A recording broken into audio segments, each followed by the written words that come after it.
you want peace? Prepare for war. This is the overarching theme of John Wick 3, Parabellum. Damn, this movie is amazing. I like the second one with a few mixed feelings, but make no mistake about this, ladies and gentlemen, this blows it out of the water.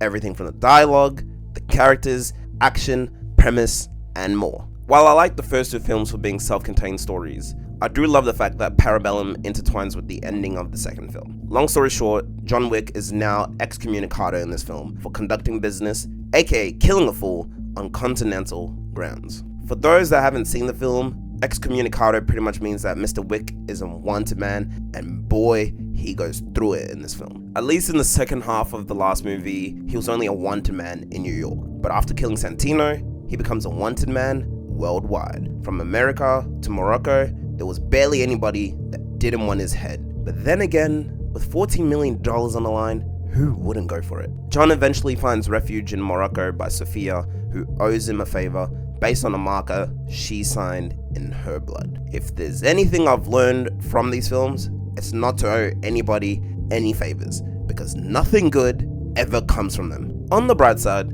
Sophia, played by Halle Berry, is fine.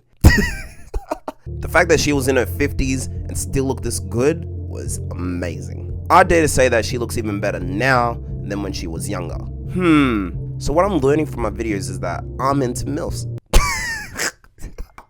All Sophia had to do was take John to her boss and potentially get his help.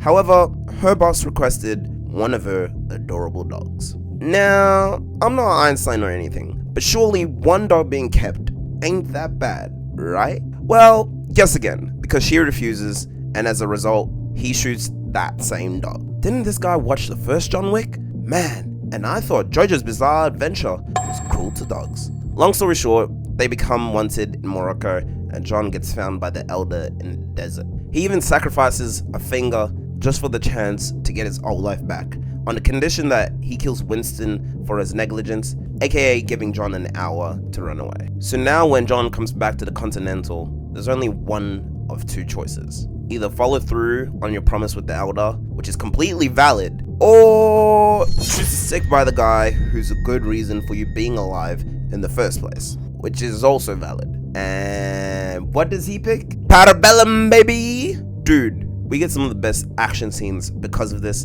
and even before this. My favorite was when John was riding on the horse on the street while kicking ass. That's the ultimate definition of a screensaver. My other favorite action scene was him on the motorcycle and fighting off sushi dudes trying to hack and slash at him. Even towards the end, there were plenty of scenes of John going through glass, which had me wincing like I was the one who got hurt. I also love the beautiful uses of the blue and purple throughout this movie. It just looks so beautiful, and it matched the darkness, yet odd type of peacefulness this film had. You know, whenever John wasn't getting assaulted by anybody.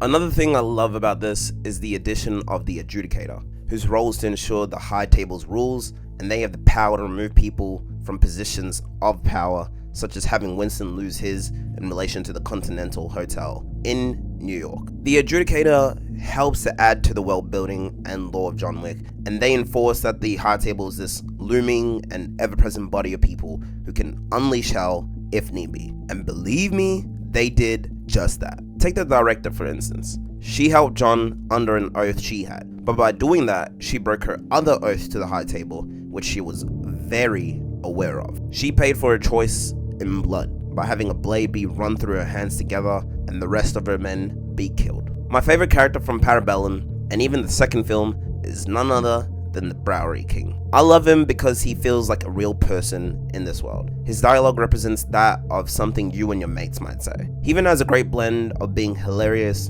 and threatening. He may have gotten diced on account of the adjudicator, but he stood on business, and I respect him for that all day. Then, getting to see him come back at the end of the film and have them tease me with him and John Wick working together is like an early birthday gift. Now, excuse me y'all as I watch the 4th chapter. Thanks for watching y'all, and this is Black Sugar Lovin', out.